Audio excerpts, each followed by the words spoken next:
சேரன் அண்ணன்ட்ட வந்து நிலா காச்சு மூச்சுன்னு கத்துறாங்கங்க. சேரன் அண்ணா ஆமாம், ஆனால் அவர் கேட்டதுனால தான் சொன்னேன். கேட்டால் எல்லாத்தையும் சொல்லிடுவீங்களா? என் லைஃப்பில் நடந்த ஃபுல்லாக சொல்லியிருக்கீங்க, ஒன்று விடாமல் சொல்லியிருக்காரு அப்படின்னு சொல்லிட்டு ஃபேமிலியில் மொத்த பேர்ட்டையும் சொல்கிறான். அந்த டைம் கடுப்பான சோழன் வந்து நம்ம சேரன் அண்ணன் சட்டையை பிடிச்சிட்டாரு.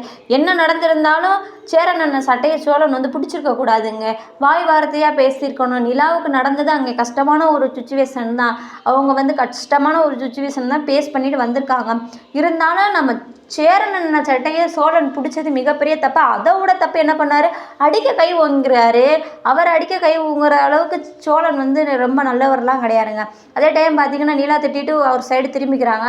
நம்ம சேரன் அண்ணன் அடிக்க கை ஓங்கும்போது பாண்டி வந்து கேட்குறாரு, ஏன்டா அண்ணனை கை ஓங்குற, அண்ணன் பண்ணது தப்பு தான், இருந்தாலும் நீ வந்து அடிக்கக்கூடாது. உடனே பார்த்தீங்கன்னா சோழன் வந்து பாண்டியை அடித்து கீழே தள்ளிடுறாரு. அந்த டைம் நம்ம வானதி பக்கத்தில் இருந்தவங்க யாரை கேட்க ஆள் இல்லைன்னு நினச்சிக்கிட்டு கை வாங்கி அடிக்கிறீங்க, ஏன் பாண்டிக்கு நான் கேட்பேன்னு சொல்லிட்டு வானதி காச்சுன்னு ஒரே திட்டுறாங்கங்க. திட்டும்போது இங்கே பாரு பாண்டியை அவளை சும்மா இருக்க சொல்லி அவள் மூஞ்சி அடித்து உடச்சிடும் அப்படிங்கிற மாதிரிலாம் சோழன் சொல்கிறாரு. வானதி இங்கே இருந்து போ அப்படின்னு சொல்லிட்டு பாண்டி என்ன ஏன் தள்ளுற, இப்போ நம்ம தான் உண்மையாக லவ் பண்ணுறோம், அவங்க 2 பேரும் பொய்யா லவ் பண்ணி ஃபேக் கல்யாணம் பண்ணிட்டு வந்திருக்காங்கன்னா அந்த இடத்துல வானதி வந்து நம்ம நிலாவையும் சோழனையும் அசிங்கப்படுத்திட்டாங்க. அதுவும் இல்லாமல் வாசலில் நின்று ஃபேக் கல்யாணம்னு சொல்கிறாங்க. அந்த டைம் பார்த்திங்கன்னா ஊரில் உள்ளவங்க பார்த்தாங்கன்னா என்ன நினைப்பாங்க அப்படிங்கிற மாதிரி வந்து சோழன் வந்து ரியாக்ஷன் பண்ணுறாரு. அதே டைம் பார்த்திங்கன்னா நிலா இப்படி பண்ணிட்டீங்களேன்னு சொல்லிட்டு கதவு பூட்டிக்கிட்டு உள்ளே இருக்காங்க. அதே டைம் என்ன பண்ணுறது, என்ன சொல்லி சமாதானம் பண்ணுறது அப்படின்னு ஒன்றுமே புரியலை நம்ம சேரன் அண்ணனுக்கு.